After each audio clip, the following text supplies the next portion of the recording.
One moment, please. Mr. Duke, I'm putting you and Mr. Miners in a breakout room. He said he wanted to talk to you beforehand.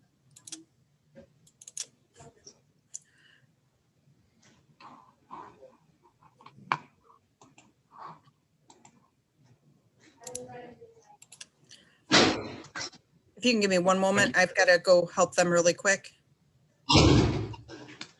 Thank you.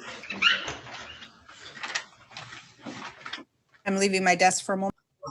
All right, let me know when you're back. Good afternoon, Judge. Good afternoon, Mr. Wilson. I presume I could just disregard, I had an order that I'd signed, request from Mr. Eubanks regarding court-appointed attorney. Correct, I Your can Honor. just disregard that. Please, I think that just kind of crossed in the path. So I think that's right. Sometimes things get passed in the mail. All right, as soon as Katrina gets back, we will call this case. You're all set to go on his file when we're set. In other words, you don't need to meet with him in a breakout room. nope. Thank you. Okay. All right, just a minute then.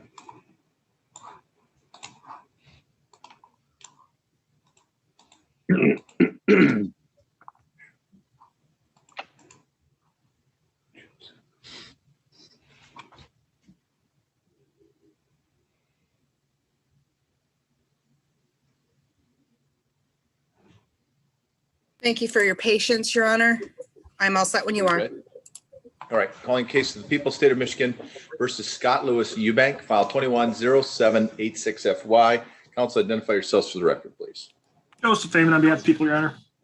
Good afternoon, Your Honor. John Wilson on behalf of Mr. Scott Eubank, who is appearing via Zoom from the jail, Your Honor. I have received an offer sheet from the prosecuting attorney. I just received it yesterday. I have not obviously had the chance to talk with Mr. Eubank about that. My suggestion is that it's set for preliminary examination at this point, that we turn that into a second probable cause conference.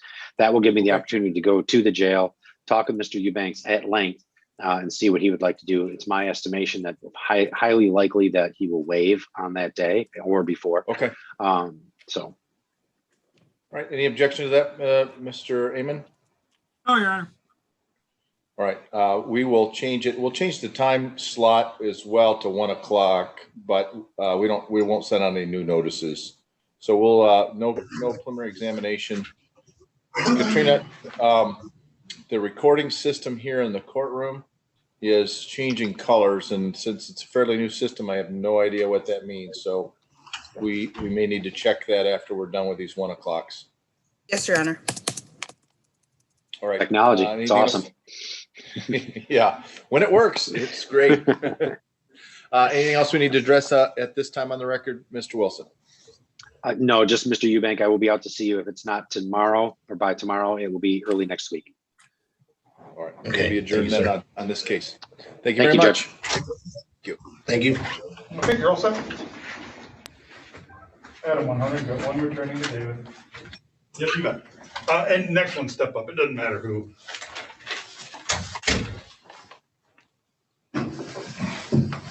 Good afternoon. Good afternoon. Could you tell me your name, please? Randy Rader. We are on the record. The people, state of Michigan versus Randy Rader. This is file 21-0726SFY. Counsel, identify yourselves for the record, please. Joseph Fayman on behalf of the people, Your Honor. May it please the court, Your Honor. Michael Sharp on behalf of Mr. Rader. All right, today's time and date set for probable cause conference. Mr. Sharp, if you had an opportunity to speak with the prosecutor and your client and as your client made a decision regarding the preliminary examination. Yes, well, I haven't spoken with the prosecutor, but I have spoken with my client and he wishes to waive the preliminary examination. All right, Mr. Amon, do the people waive their right to a preliminary examination? Yes, Your Honor. Mr. Sharp, may I address your client regarding his knowledge of the waiver and his voluntariness? Absolutely, Your Honor. All right. Mr. Rader, your attorney is recommending that you waive the preliminary examination. That's just the initial step before the case gets to circuit court. I'm certain that Mr. Sharp has explained that process to you, but I have to ask to make sure, do you understand what a preliminary examination is? Yes. Your lawyer is recommending that you waive the preliminary examination to continue negotiating on this case. Are you planning on following his advice? Yes, sir. All right. I will make the determination then that the waiver has been made voluntarily and knowingly, and this matter is now bound over to circuit court. Mr. Sharp, the prosecutor typically files the information at the same time as they file the complaint and warrant. Is your client familiar with the charges so that we can do the circuit court arraignment? I believe he is, yes, Your Honor. All right. Would you waive the reading of the information at this time? So waived. All right. And how do you plead your client then in circuit court?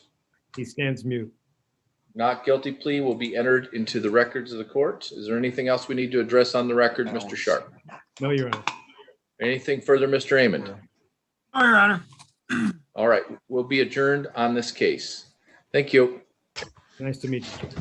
Nice to meet you too, Mr. Sharp. Katrina, could you invite Lance to come down to take a look at the I think you're all set. recording equipment? Yes, sir. Hold on, walk Yeah, okay, sounds good. Adam 100, got one returning to Edward. Somebody please step up there. Yes, sir. Good afternoon, sir. Good afternoon, Your Honor. Could you tell me your name, please? Gage Bowman, Your Honor. All right. We are on the record. The People's State of Michigan versus Gage Samuel Bowman. It's file 21-0629FY. Could the attorneys please identify themselves for the record? Joseph Amon on behalf of people, Your Honor. Yeah. Good afternoon, Your Honor. Matthew Reyes on behalf of Mr. Gage. All right, Mr. Reyes, I had Mr. Duke is listed as the attorney. You must have just gotten to the case not too long I ago. just got in the case, Your Honor.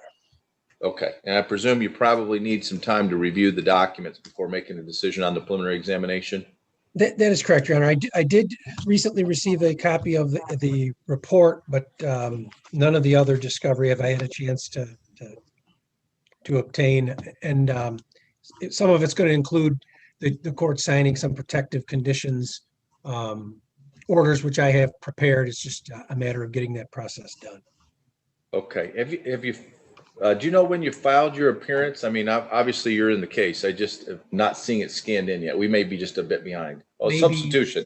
I got it on June the 18th. Okay. Found it. I was looking for an appearance, but I forgot that we had already appointed an attorney for him, so it needed to be a substitution. So yes, I did just recently sign that order. All right. So, Mr. Amon, any objection for us? We set these preliminary examination probable cause conference back to back just to keep in line as things go. But these types of cases typically get taken out of the regular rotation. So I presume there would be no objection to setting another probable cause conference. No, Your Honor. And to be clear, we're on Mr. Bowman's case right now. Yes. Okay, just want to be sure. Yeah, we have no objection to, if we need to wait the 14 days and send out for another second PCC or whatever time Mr. Reyes needs. Mr. Reyes, would you have enough time to take a look at the information if we set the PCC for next week, or do you prefer the week after? I guess I would, just because it's going to encompass the trying to get some video. I think we should probably do it in 2 weeks. Okay. Katrina, can we put this on? Do we have space? If not, we'll make some 2 weeks from today's date. July 6th at 1, Your Honor. July 6th at 1. Mr. Reyes, you said that there were some protective orders. I presume that's going to be something that you'll be filing and the information you'll be sending? Yes. Okay.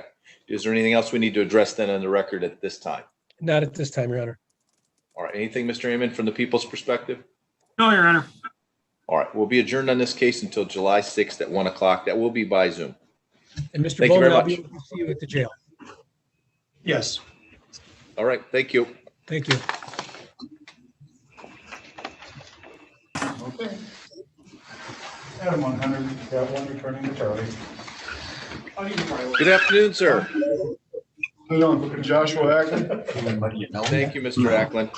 We are on the record in the People's State of Michigan versus Joshua Allen Acklin, file 21-0750FY. Counsel, identify yourselves for the record, please. Joseph Amon on behalf of people, Your Honor. Yeah, Leland for Mr. Acklin, if I may. I've learned something this morning I need to talk to Mr. Acklin about. Oh, you need a breakout? room with If I him? could. All right. Mr. Acklin, we're going to put you in a breakout room, so wait till you see just Mr. Burton, and then you're in the private setting, okay?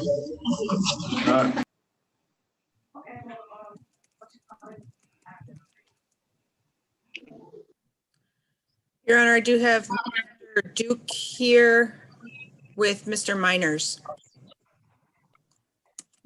Okay. We'll call the case of the people, state of Michigan.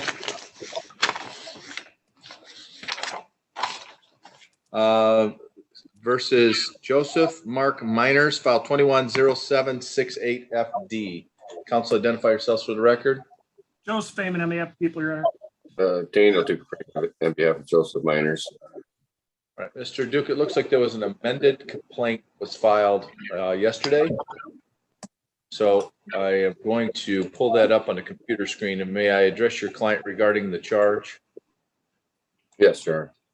All right, Mr. Miners, I'm going to throw up onto the computer screen a copy of the amended complaint. Do you see that document on your computer screen?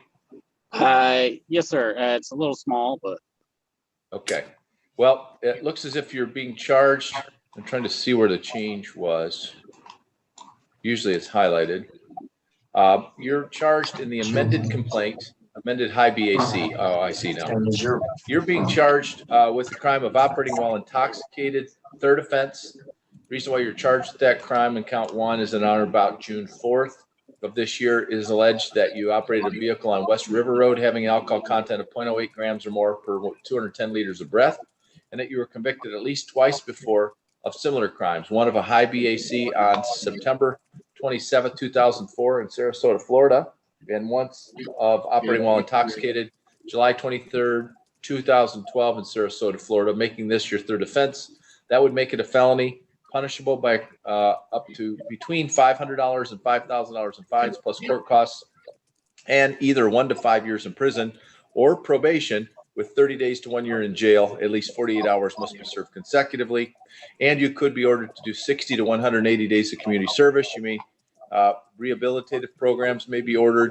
You may have to pay for the cost of prosecuting you and reimbursing the government for any emergency response vehicles that may have been called to the scene or any response to the scene, and mandatory vehicle immobilization of not less than 1 year nor more than 3 years. Count two, you're charged with open alcohol container in a vehicle because it is alleged in the same date, time, and place, which is on West Saginaw Road on June 4th in Jerome Township, that you did possess alcoholic liquor in a container that was open, uncapped, or upon which the seal was broken within the pasture area of the vehicle on the highway in the state. If convicted, that's a misdemeanor punishable by up to 90 days in jail and or $100 in fines plus court costs. Community service could be ordered, and substance abuse screening could also be done. And then count three, you're charged with operating while license suspended, denied, or revoked because on the same date, time, and place, it is alleged that you did operate a motor vehicle upon West River Road, a highway, while your operator's license was suspended or revoked. If you're convicted of this crime, it's a misdemeanor punishable by up to 93 days in jail and or $500 in fines plus court costs. Vehicle immobilization may be required depending on your driving history. Do you understand the charges that I've just read to you and the maximum penalties? yes, sir. Okay. Mr. Duke, how do you advise your client to plead to these charges? Not guilty, Your Honor. Not guilty plea will be entered in the records of the court. At this time, since there are new charges, this is probable cause conference. Mr. Duke, would you prefer for us to do a second probable cause conference next week? Or No. have you talked about the matter with your client? I went over everything with Mr. Miners, and actually the corrections that were made in the amended information needed to happen. He told me that the dates were wrong. That's been fixed. So we're prepared to waive the preliminary examination and or plea of not guilty. All right. Mr. Raymond, do the people waive their right to a preliminary examination in this case? Yes, Your Honor. All right. Mr. Miners, do you understand what a preliminary examination is? Yes, sir. Your lawyer is recommending that you waive that step, that preliminary examination. Are you planning on following his advice?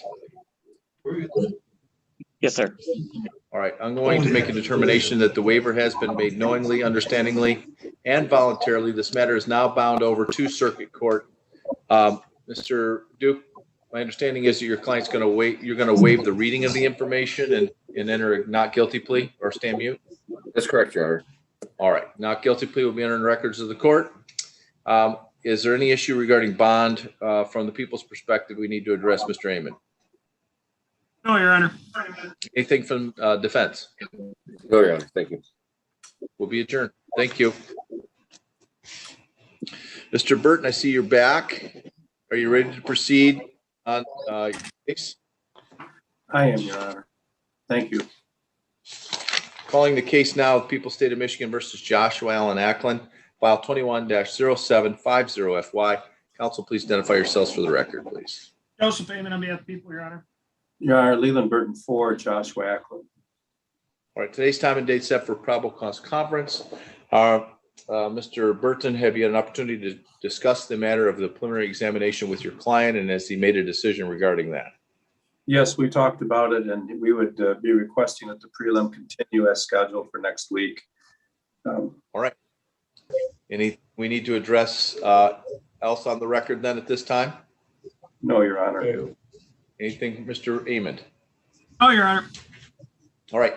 We'll see you next week, Mr. Acklin, here at the courthouse, June 29th at 3:30. Thank you. You're in David, right? You're in D, right? Adam 100, got one returning to David. Good afternoon. Could you tell me your name, please? Catherine Hurd. We're on the record of the People State of Michigan versus Catherine Irene Hurd, file 21-0684FY. Counsel, identify yourselves for the record, please. Joseph Amon on behalf of the people, Your Honor. Leland Burton for Catherine Hurd, Your Honor. And if I could talk to her, You'd like to talk to her privately? if I may. All right, Ms. Hurd, until you just see Mr. Burton, you're in a public setting. So once you just see him, then you're in a more private setting with just him and whoever's in the room with you. Are you here for her case? Do you want her to know you're here or not? Okay, well, a lot of times it's nice to know that people are here to support her. What's your names? I'm Charlene Bartholomew. Sarah Holsinger. Sure.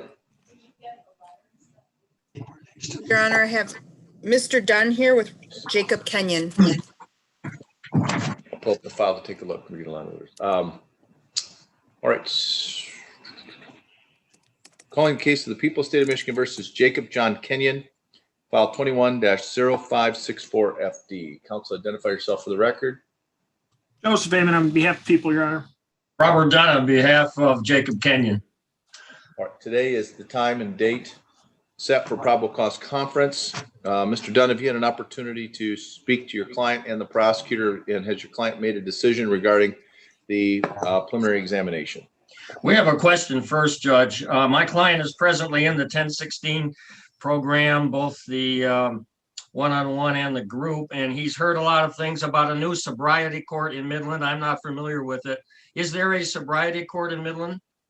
No. Let me see. Just the drug court. Just the drug court. I've got the trial court administrator just walked in on an unrelated issue. We haven't started a sobriety court that I'm aware of. No. No.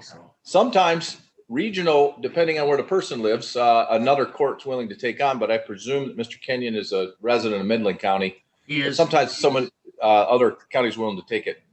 What I'm looking at is the colors on these things turn yellow and green. So, all right. So there is no sobriety court in Midland. There's a drug court and there's My Hope, but those are the only two programs that I'm aware of. Okay, and I have not received an offer from the prosecutor. I'm not sure what their position is at this time. Mr. Amon, is there an offer? What was the last name on the defendant again, Your Honor? Kenyon, Jacob Kenyon, 21-0564. OWI 3rd and a DWLS.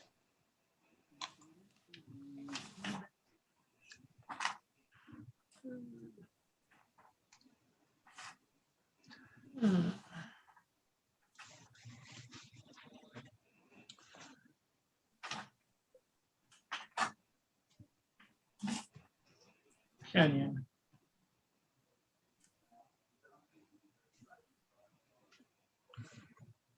At this point, there's no offer. It's just a wait to circuit court and seek a Cobb's. Cobb's, prosecutor would not object to a Cobb's in circuit court. Is that what it was? Correct. My client at this time, Judge, would like to waive his right to have a preliminary examination and proceed to that Cobb's in Circuit Court. All right, Mr. Amon, do the people waive their right to a preliminary examination then? Yes, Your Honor. Okay. And Mr. Dunn, may I address your client regarding Yes. the waiver? All right, Yes. Mr. Kenyon, good afternoon, sir. Good afternoon. Your attorney has indicated that it's his recommendation you waive the preliminary examination, seek a Cobb's hearing in front of a circuit court judge. Are you planning on following your attorney's advice? Yes, sir, I am. And you do know what a preliminary examination is, I presume. Mr. Dunn is a teacher by nature, so I'm certain that he spent time to explain to you how the process works. Yes, Your Honor. Okay, so I'm going to make the determination that the waiver has been made knowingly, understandingly, and voluntarily. This matter is bound over to circuit court. Mr. Dunn, is your client aware of, would you waive the reading of the information? I would. And your client understand the charges and the maximum penalties? Yes. And how do you plead your client then in circuit court? Not guilty at this time. Not guilty plea will be entered in the records of this court. Any issue of bond being continued, Mr. Amon? No, Your Honor. No, Judge, Any, and he's following all of the parts of the program at 1016. He hasn't missed any of them. Great. Well, that'll bode well for him upstairs. Just keep following that. All right, we'll be adjourned then on this case. Thank you. Yep. The answer is no. It may have just being arrived. I was out last week and I'm looking at the computer screen. It doesn't look like they've been scanned in. Typically, I read them first. And so it could be in my stack of mail that I haven't had a chance to look at yet, but I have not had a chance to read them. Your Honor, I have Mr. Garsky with Scott Preston. All right. We are on the record, the people of the state of Michigan versus Scott Allen Preston, file 21-0710FY. Counsel, identify yourselves for the record. Joseph Amon on behalf of the people, Your Honor. Excuse me, Marcus Garsky on behalf of Mr. Preston, Your Honor. Your Honor, at this time, we're just asking this matter to continue on to prelim. Okay, let me just make sure. I think we probably have the date already set. We do. It's set for June 29th at 3 o'clock. Any issue of bond we need to address, Mr. Garsky? None from my end, Judge. That will be in person, correct? It will be in person, yes. Mr. Amon, any objection to bond continuing? No, Your Honor. Okay, we'll be here June 29th at 3 o'clock. Mr. Preston, you need to be here. I think that we will be lifting our mask mandate. The Supreme Court has done it. We're waiting for the health department to make a determination, but I suspect that we will not have to have masks, but just have one in your pocket just in case. Okay? All right, we'll be adjourned. Thank you. Thank you, Judge.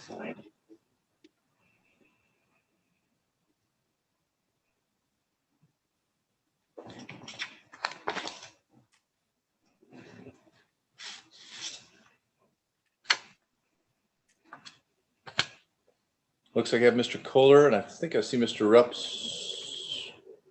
There he is. All right, calling case of the people, state of Michigan versus Andrew Patrick Kohler, file 16-1256FY. Counsel, identify yourselves for the record, please. Joseph Amon on behalf of the people. Good afternoon, Your Honor. Jeffrey Rupp appearing on behalf and with Mr. Kohler via Zoom. We consent to the same for the purposes of this hearing or these hearings. Today's time and day set for probable cause conference. Has there been a resolution determined on the preliminary examination? Judge, just by way of explanation, I did receive on each file basically an identical probable cause conference summary sheet from the prosecutor's office.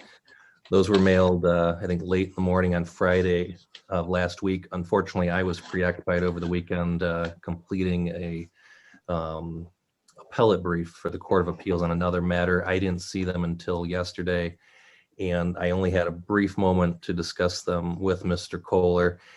They would require him to provide a DNA sample, a proffer, and waive the examination, allow the case to go to the circuit court. DNA is going to be, I think, a linchpin of this case, and he asked me a few questions regarding the potential evidence and its admissibility. I've not had an opportunity to research or get the answers to those questions as fully as I would like. If the court is willing, I would propose setting this over once more, just a short week or two, and we would be able to offer the court a decision at that point about whether an examination would be necessary. All right. Any objection to that, Mr. Amond? It's the 2016 case, so we're 5 years in already. No objection, Your Honor. Okay. All right. And I think if I remember right, Mr. Kohler posted a pretty significant bond and he's out of state, so he would need to have time to transfer back. I think he's in Wisconsin. That's correct, Judge. All right. So Katrina, can we give a 2-week reprieve for this second PCC, but this is the last one. I did fail to call the other case, which is 161165 FY. So that's for my staff purposes only. So Katrina, can we get another PCC for those 2 cases? July 6th at 1, Your Honor. July 6th at 1 o'clock. That will be by Zoom, so you does not have to be here. But if we do have the preliminary examination, Mr. Kohler would have to be in person. Understood, Judge. With regard to bond, if Your Honor would entertain a motion without having one been filed formally, Mr. Kohler did ask me to try to get the condition removed requiring him to be monitored by electronic means. Part of the issue is a financial one. It's costing him $300 a month to keep that on. But I think as a more practical complaint, he works on cell phone towers, has to wear some large work boots as part of his, for lack of a better term, getup or uniform, and has indicated to me that there's a fair bit of discomfort and pain associated with having the boot on at the same time with the tether. I understand his concern. The issue is he's been gone for quite some time, and that was one of the reasons why I lowered or allowed him to post the bond, which he did. It was still fairly substantial, but not as high as it would have been. So I can remove the tether, but he's got to come back to Michigan. So I presume he probably would rather keep working and have some discomfort. Mr. Keller or Kohler? I can make it back to Michigan.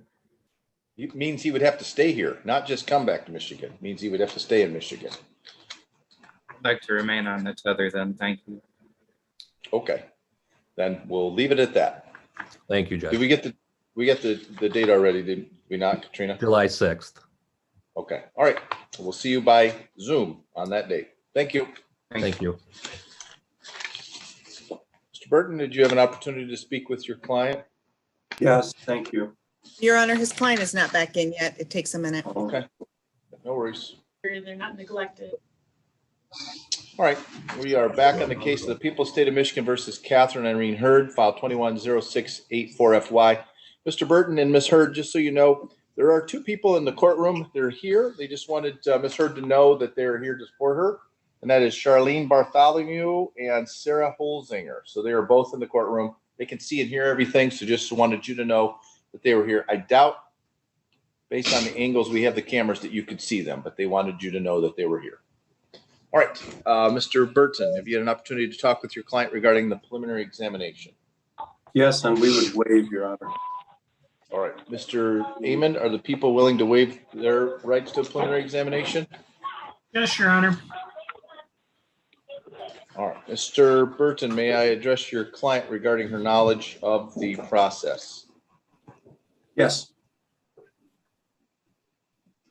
Ms. Hurd, your attorney is recommending that you waive the preliminary examination and have the case go to circuit court. You would continue negotiating. The case is not resolved, so he's not having you plead to anything, just waiving this initial step.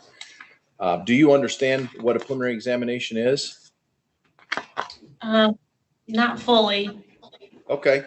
Well, you're currently charged with a felony or multiple felonies. Those felonies would require, before a case gets to circuit court, that the prosecutor bring enough evidence to convince me that you stole between $1,000 and $20,000 from Norma Maxwell, and that you used a financial transaction device to make that happen. And so they would have to bring some witnesses for me to make that determination. The standard is low, so it's like a mini trial, but the burden is really low. So it's a probable cause conference, in other words, or probable cause standards. In other words, is it probable or likely that you committed the crime? That's the standard. If they couldn't prove that, then the case would be dismissed. But if they were to prove that, then the case would then go to circuit court.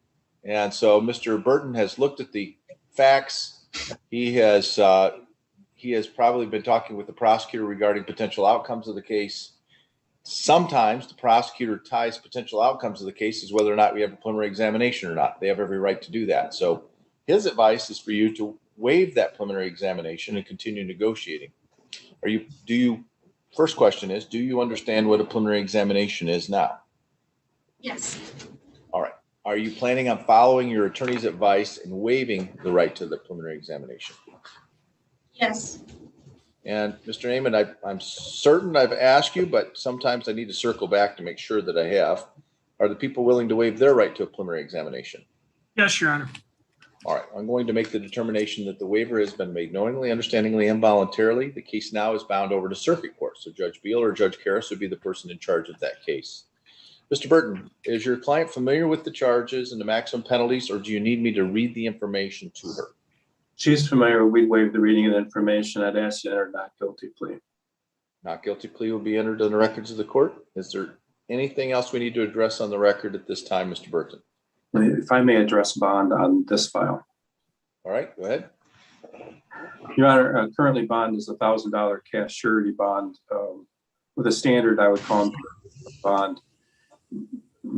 One of the reasons I want to talk to Ms. Hurd is because she's also on circuit court probation, and that probation continues. So we would ask the court to consider a personal recognizance bond. The concern I have is redundancy in some of the services. She's going to continue to be on probation to the circuit court. If she's granted bond, I asked where she'd go. She indicated to me she'd be residing in Midland County. I bring that up because Bay was supervising the case for Midland County initially. But she indicated that she would reside here in Midland, that she would have to report to Mr. Jankowski or someone within the DOC here in Midland, and that the standard conditions there still apply. A lot of them are very similar to what bond conditions would be here. We don't object to that. There's obviously there would be significant structure in place for her. She has been arraigned on a potential violations of probation. That arraignment involved those allegations are all these this alleged criminal activity. In other words, there's no allegation that she was using substances illicitly or testing positive or blowing off testing or not doing the other things that were being asked of her on probation.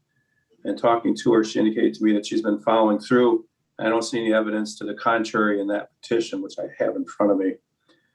So in all other areas, she's doing quite well. These charges are a little dated.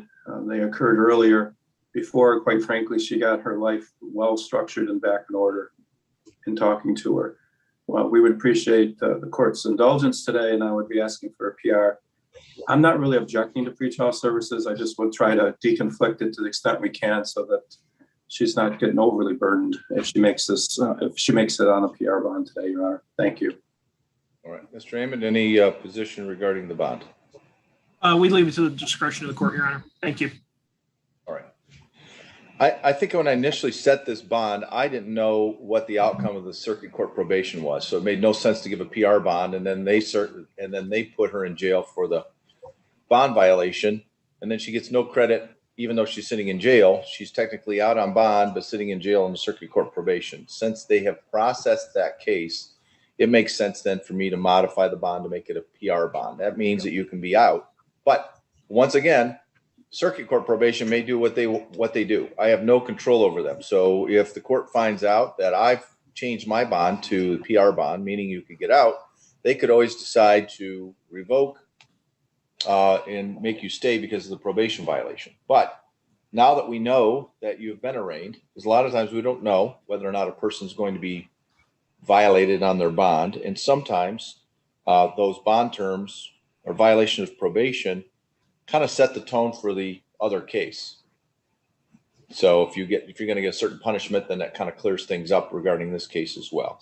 We already have some terms of bond. I have no objection to, I want to keep the terms of bond, meaning no contact with the victim in this case, all of the provisions, but the testing, as long as we have a consent or a release from the defendant on her circuit court probation, then we can just use those. I don't need to have her test twice, but I want her to test once. So if she's already testing, then just she's got to sign a consent because they won't naturally release the information to the pretrial services coordinator. So I do want her under control of some agency. The orders will be put in place, but as long as she is complying with circuit court probation, she'll comply with this order as well. So it'll be converted to a PR bond. I don't know if that means you get out because I don't know what circuit court's doing with your case. Probably so, but you'll have to talk with your probation agent, and Mr. Burton will keep you informed. All right, we'll be adjourned on this file. Thank you. Thank you. Thank you.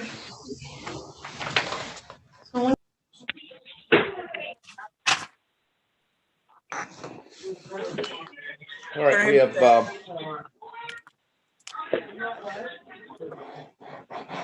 Your Honor, Mr. Going, Gage. Olancino has a lot of background noise. If he could move somewhere where it's quiet. Mr. Olancino, we're getting a lot. Yeah, Yes. if you could please go someplace more private, that'd be great. Yep. Is that better? It does appear to be better. All right. All right, calling the case of the People State of Michigan versus Piero Olancino, file 21-0735-FY. Counsel, identify yourselves for the record. Joseph, and I'm with people, Your Honor. All right, Leland Burton for Piero Olancino. Today's time and date set for probable cause conference. Mr. Burton, have you had an opportunity to talk with Mr. Olancino regarding the preliminary examination? Yes, Your Honor, we'd be requesting it remain on the docket as scheduled for next week. Okay. And secondly, just to inform the court, I know a letter went out or an email from Ms. Holmes.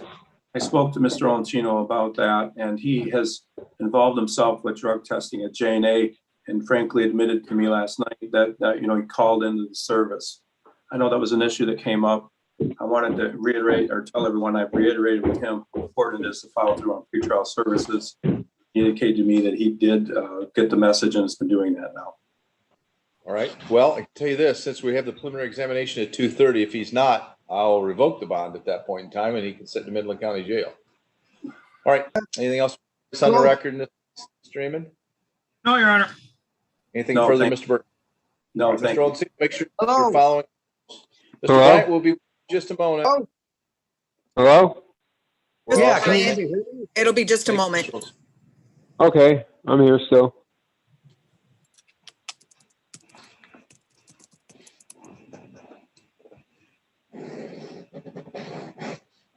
I'm sorry, Your Honor. I don't believe he heard the last little bit. Oh, Mr. Olancino, you're all set till next week. Okay, thank you. You have a good week, Your Honor. You too. You need to be here at the courthouse, though. At the courthouse at Next week. 2:30, right? Yep. Yes, sir. All right. Okay. Thank you. We're all set. You have a good Thank you. You too. All right. I think we have Mr. Bryant. Do we have Mr. Duke? Yes, Your Honor. It's Mr. Duke. They swap positions. All right. We are on the record. The People State of Michigan versus Dennis Eugene Bryant. This is file 21-0749-FY. Counsel, identify yourselves for the record. Joseph, and I'm with people, Your Honor. Dennis Eugene Bryant Jr., sir. Daniel Duke, on behalf of Dennis Bryant. All right. Today's time and date set for probable cause conference. Mr. Duke, have you had an opportunity to speak with your client and the prosecutor, and has your client made a decision regarding the preliminary examination? Yes to all of those, Your Honor, and Mr. Bryant wishes to move forward with the preliminary examination, which is scheduled for next week. Okay. And any issues we need to address as far as bonds concerned, Mr. Amon? Yes, about the fact that I don't have the money to color. All right. Well, Mr. Bryant, you have to be here June 29th at 3:15. Yes, sir. You got 1 week to figure out how to get here. No, sir. I was trying to talk to my lawyer. He didn't give me a chance. I'm supposed to be on a color code thing right now, and I bonded out, used everything I could to get out of jail. I have no money, and I ain't got no clothes. I'm starting to get clothes back finally.